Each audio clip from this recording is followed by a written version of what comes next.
chat in this hour of Africa Rise and Shine, talking about the opposition in the country scrambling to build momentum ahead of the 2027 general elections.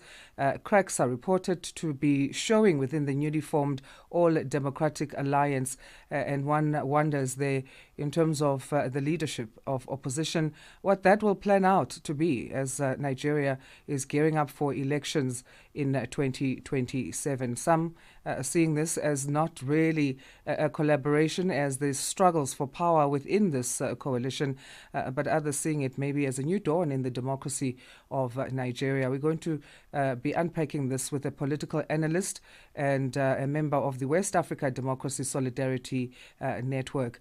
Getting into that chat in just a bit. We also look at Mental Health Week and what corporates are doing when it comes to a focus on employee well-being, and a concerning trend that's come up under the spotlight is the rise of toxic leadership. What does that even mean? We'll be unpacking that with Professor Renata Skuman, Head of Healthcare Leadership at the Stellenbosch Business School. Of course, if you've just joined us, thank you for doing that. And we are together until 9 this morning. Let's head over to Nigeria then for that story, as Nigeria's opposition scrambles to build momentum ahead of the 2027 general elections.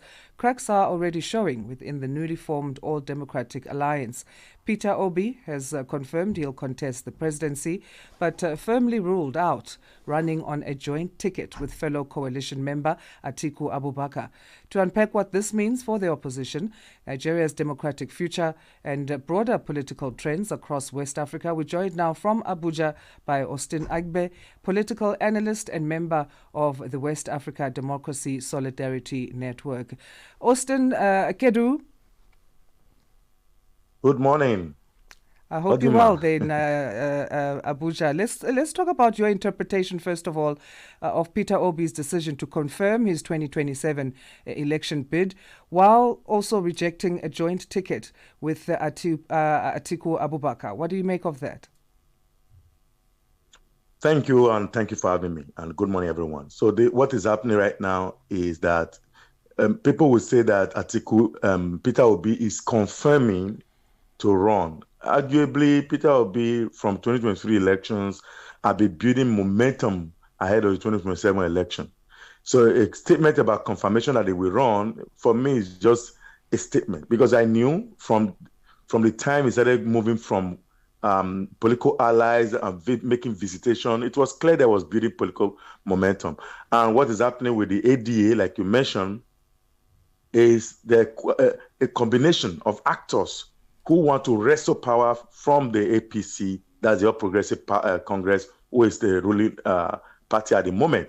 But it's important to note that there's an unwritten rule in the Nigerian ecosystem, the Nigerian political system, that involve rotational presidency between the South and the North. Mm-hmm.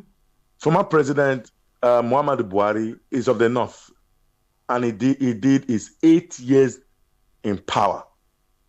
So the North completed an 8-year term.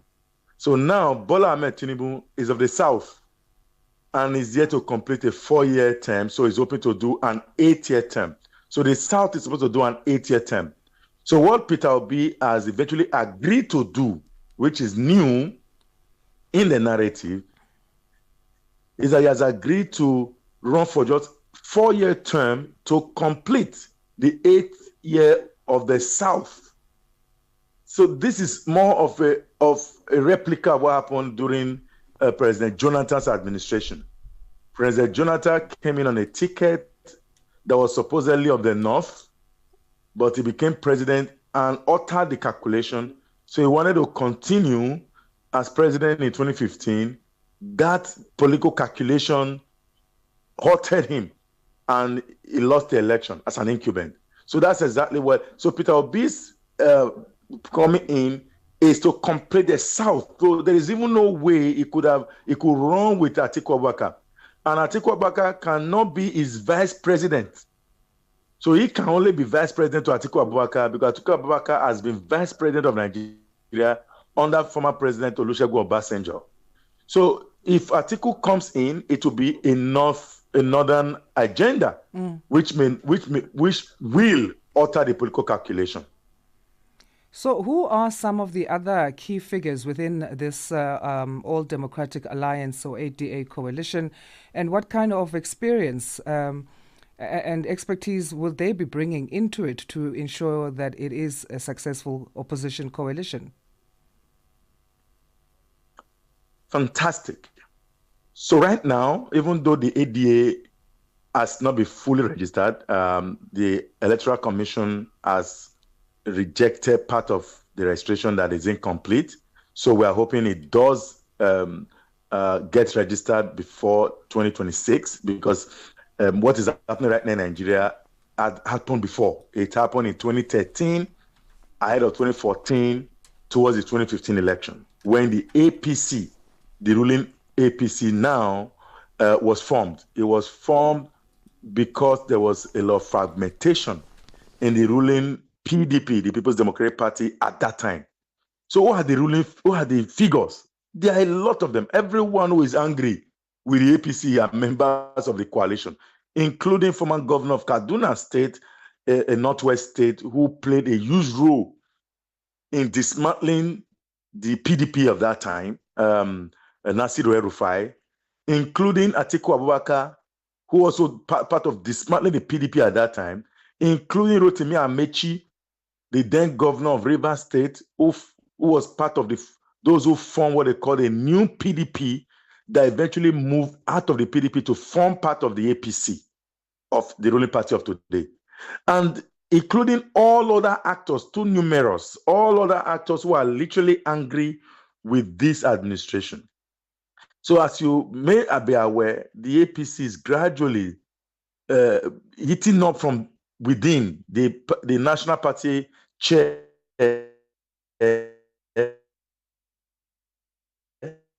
Friday. He resigned for many reasons. People say it's a calculation to give way for the re-election of President Tinubu. Others say a lot, but that is usually the problem. You target the party chair, and gradually the party chair gets angry, pull out some people out, and then go to the coalition, and then they build up. The vice president today, Kashim, is no longer visible in the political system. He has been undermined. He's almost going to run on a joint ticket with Bola Ahmed Tinubu. If he gets angry, he's going to pull out to join the coalition. There's a number of them. One of the special advisors to the president has resigned, and when he resigned, he said he has resigned to fight against the president. And there are many more of those who are doing it. And because the Nigerians are looking for an alternative, so it's building up that momentum that what they need is not a PDP as an opposition. What they need is not a Labour Party as an opposition. They don't even need an NPP. Those are the three major parties who ran against the APC in 2023. As of this time, they are no longer viable because the opposition has been literally diminished. So a new party is what may likely wrestle power in 2027. So what would happen then if the ADA is not able to present a unified presidential ticket by 2026? So they have an alternative. The alternative is they have a ADC that they wanted to use. ADC is already a registered political party. So the alternative is that if the ADA is not registered, we will go with ADC.